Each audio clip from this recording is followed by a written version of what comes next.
going down, that's when it really started began. Then everybody else was getting killed for no reason. You know what I'm saying? Everybody else got killed for nothing.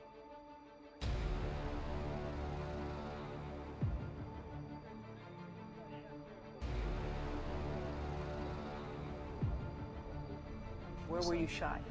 In my hands, my legs several times, 5 times. My legs. Listen to this. In June 1999, a Brooklyn crack kingpin named Damon World Hardy created a death list from inside a federal prison cell.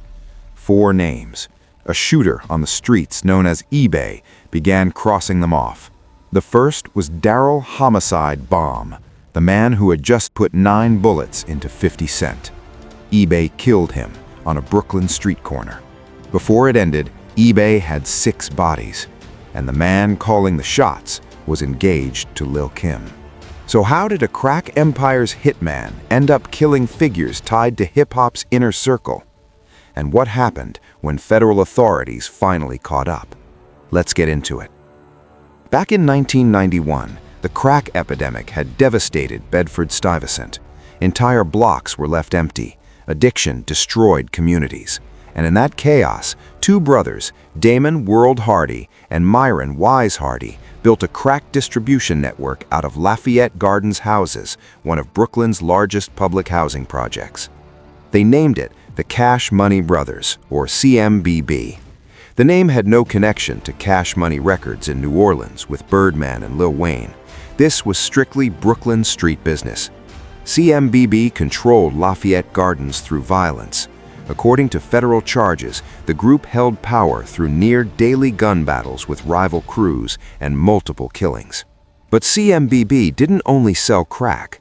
Alan Boo Bryant, a former CMBB hitman who later cooperated with the government, testified in Brooklyn federal court that Hardy directed his crew to rob hip-hop artists at events across the city. According to Bryant, World would tell him where industry parties were happening, and he would gather a crew to rob rappers. CMBB was operating both a crack empire and a robbery crew targeting the music industry at the same time. Damon Hardy, known as World, led the operation, but by the late 1990s, he had stepped into circles that connected CMBB directly to mainstream hip-hop. Hardy was dating Lil Kim, the junior MAIFA rapper whose debut album Hardcore went double platinum in 1996, whose face appeared on magazine covers, who performed at the Grammys. They did not hide their relationship. They lived together in a mansion in New Jersey. The relationship was serious enough that Hardy and Kim became engaged. At one point, they discussed marriage. You had what appeared to be a serious relationship with Lil Kim. How did you meet her? Me and Kim were in first grade together, went to school together, we grew up together. Hardy remained out of sight while his fiancée built her career. He did not appear in videos. He was not mentioned in interviews. He was running a criminal organization responsible for dozens of shootings in Brooklyn while living with one of hip-hop's biggest stars. The only people aware of both sides of his life were CMBB members who saw him leave for New Jersey at night and return to Lafayette Gardens to give orders. On June 12, 1999, Myron Wise Hardy, Damon's brother and co-founder, was shot and killed in Lafayette Gardens during a turf conflict. The shooter was linked to a rival dealer named Ivory Peanut Davis, who had been trying to establish territory in Brooklyn. Damon Hardy was in federal prison when his brother was killed, but that did not stop him. According to witnesses who later testified, Hardy began directing retaliation immediately while Wise was still in the hospital. From his cell, Hardy issued a death list. 4 names: Darryl Homicide Bomb, James Hamilton, Tyrone Bomb, and Ivory Peanut Davis. Each was connected to his brother's death. He turned to Aaron Granton, known as eBay, an enforcer with a reputation in Brooklyn's criminal world. Granton did not question the order. He accepted the list.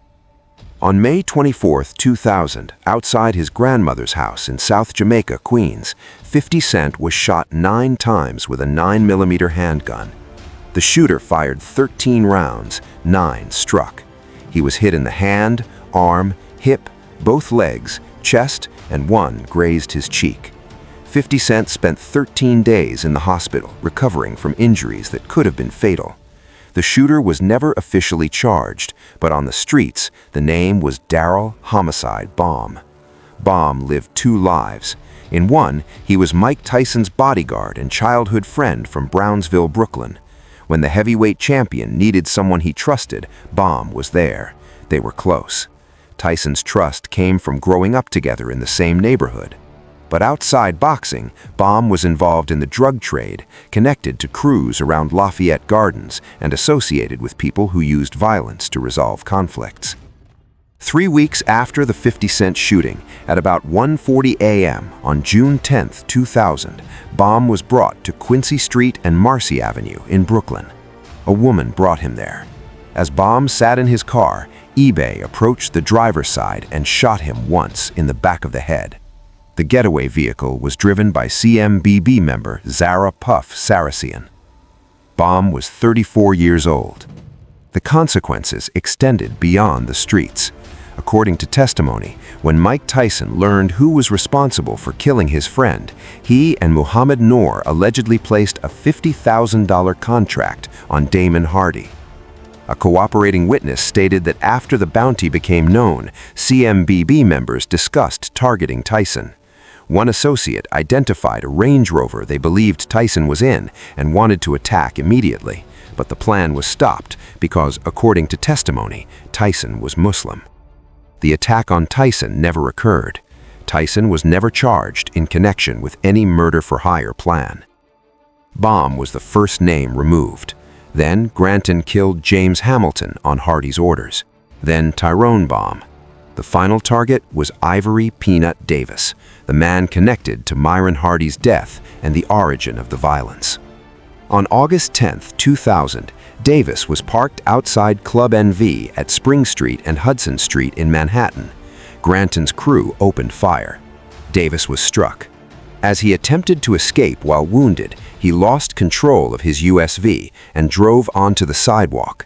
The vehicle hit a pedestrian, Johan Kamitz, a 34-year-old Swedish filmmaker who directed the Spice Girls' first video for their single Wannabe. Kamitz was walking home in Soho after a night out. He died at St. Vincent's Hospital several hours later.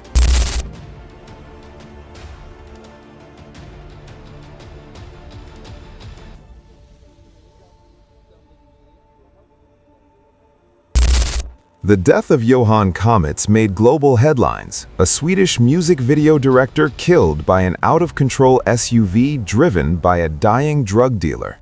What nobody knew at the time was that the entire mess traced back to a hit list ordered from a federal prison cell by Damon Hardy. That list was completed, 4 targets dead plus 1 innocent bystander.